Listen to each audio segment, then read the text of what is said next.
Over the next couple of weeks, we're going to introduce you to a couple of people behind the scenes of the Vendée Globe. So we're always focused on the sailors.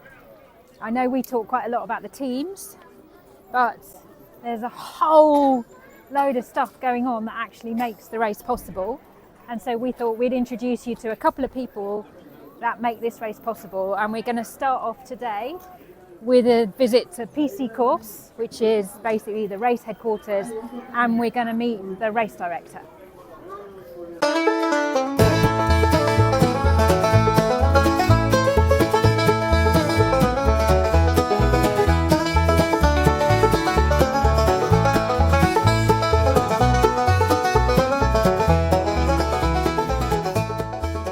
So, welcome to the race director's office, and sitting right next to me is Hubert Lemonnier, and he is the race director for the Vendée Globe.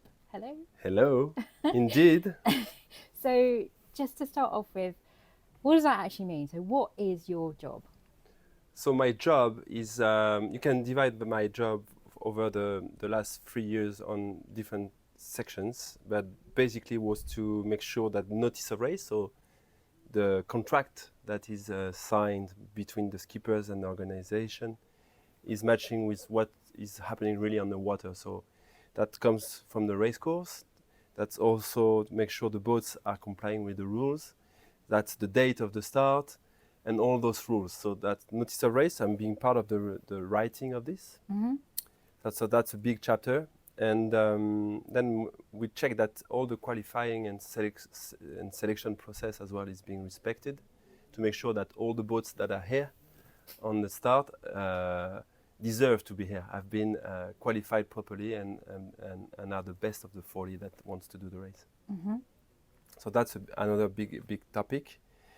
And as well, we work hand in hand with the organization to make sure that the 3 weeks of race village and the start of the race is working well, and what we ask people to do, and the tools we give to every different departments working on the race have been respected to make sure everybody can work properly and organize a beautiful event. Okay. So that means on the water, so the parade, the docking out, the mooring of the boats, the position of the boat, the technical sailing test they have to do during the 3 weeks, make sure that works well with all the events on land and on the water as well. So I guess you're a bit of an interface really between the sailors and the sailing teams and the organisation. Yes, a lot, because the organization are not professional of maritime, they are not maritime experts, and they are not professional of sailing. Yeah. And that's what we are here at the race direction. So we make sure that their expectations is doable with our sailing team and shore crew of the boat. Okay.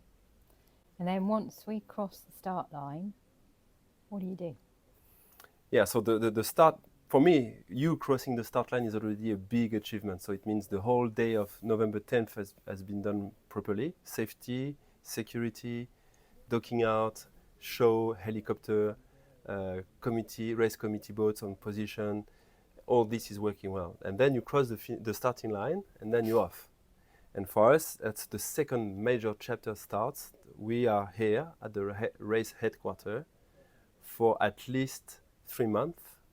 And we're going to stay in this office here, and we're going to monitor and control and check that the fleet is okay for 116 days, I think, something like that. So until March 7th, for the last boat to cross the finishing line, that's the deadline. Yeah.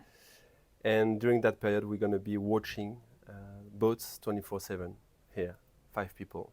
So there's 5 of you. Just run through who your team are. So the team is mostly the same team as last edition in 2020. So we have Pierre S., Claire Renou, Jack Carres, the former race director, 2020 race director. 2020 and 2016. Oh yeah. And he said, when I asked him, could you join our team, because we would like to have you around. And he said, yeah, with pleasure, let's do it again. But I don't want to be number 1 anymore, because I need to do something else. I need to take some rest and stuff and sail on my old wooden boats. So he said, I can come on to help you on the support, but I don't want to be anymore the race director.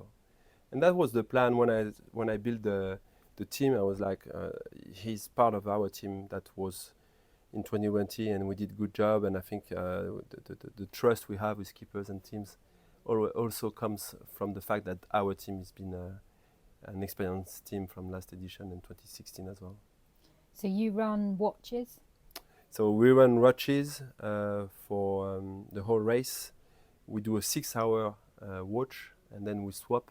So next race duty officer is coming, and then you go for a rest, and so it's 6 hours. Mm-hmm. So it's 4 people on watch, so it's 24 hours. Right, yeah. And one is off, Yeah. but has to stay within the 5 minutes range from here. Okay. Because of course, if something bad happens on the water, we need to be able to deal with the situation, organize search and rescue operations, Yeah. and also keep following the rest of the fleet. And how do you monitor us? What is it? So in this room, what do you see? What when it's live, what do you see? So we are kind of the heartbeat of the race, because we receive every information both from land and from offshore. That means that we have a tracker that gives us position every 30 minutes, whereas the public, the audience, and the official ranking is published every 4 hours. Mm-hmm. So every 30 minutes, we have a pop-up of new positions coming on our screen. And then we make sure that the whole fleet is following the proper heading in the right way with the right speed.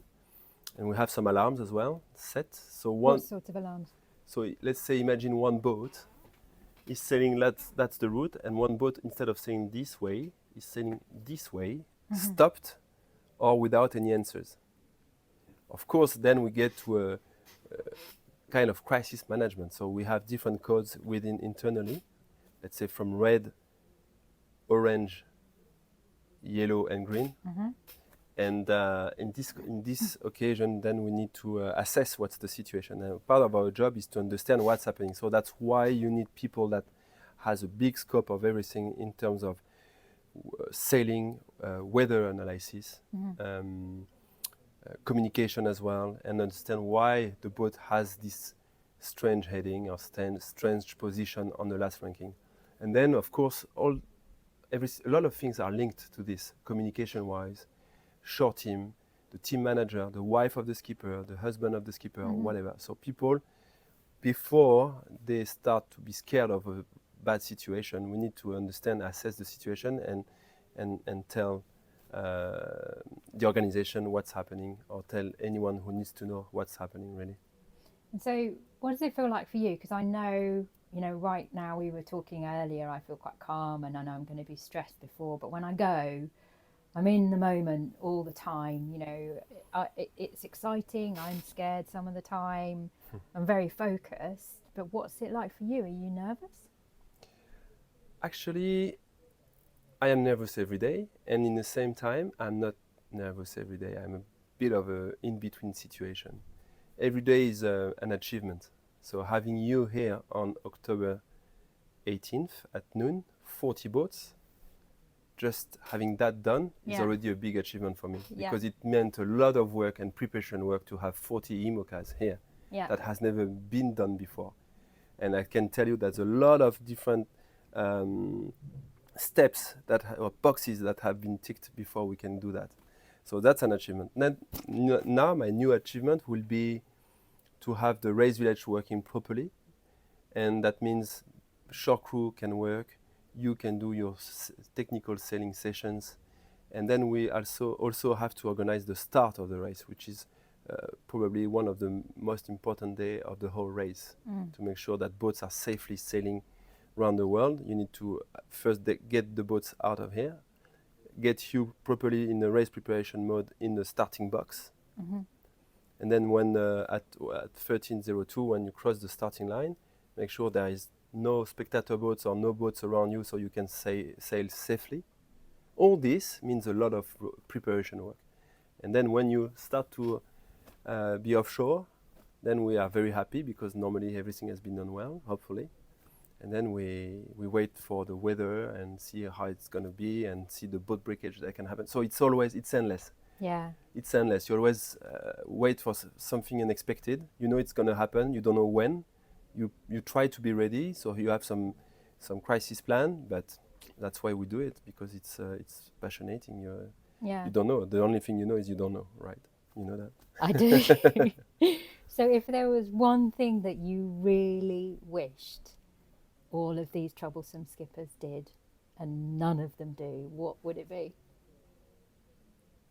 You mean kind of troubles? Yeah, if there's something that we just were better at that would help your job, what would it be?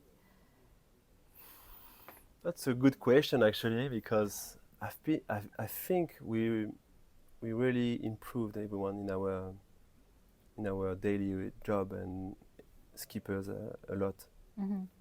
since I started in 2010, and it's hard preparation. We've been working hard for the last 3 years, and the result is that we are not struggling too much with the skippers to work and organize this. I would say, and that's very special to Vendée Globe and offshore racing solo-handed. There's a lot of work to be done to work the rules, to read perfectly the rules, what has been said already 4 or 5 times, and we keep on repeating everything. So maybe I should do a little fine if you ask a question that is already written or sent to skippers somewhere. Yeah, but then everybody French Then would I'll be get fine. yeah That's a French thing, exactly you know that. you're right. Then I could be a bit richer. No, I think that's fine. That's fine. Honestly, everybody's put out a lot of great work, and just the reading of the rules and the instructions. Yeah. But in the same time, it's such a tough job to do a round the world solo race that we can't apply rules, the same rules if you were doing a normal little regatta with boys on a little course just close to shore. So I can understand. And so the final question then is, what are your aspirations for the race? So my first aspiration is for sure to have everybody safe back to shore, wherever it is. Hopefully here in Sable d'Olonne, but we know it's going to be some boat that will stop before, and that people have fun, enjoy the race. Of course, it's tough, but it's such a beautiful adventure, and I would say that your expectations can be matched, because everybody has different expectations, and I think you can find your stuff in this race. Yeah, absolutely. Yeah. Oh, thank you. I hope it goes well for you. Yeah, hopefully, and you too. I watch you. I know. You know. Thank you, Pip.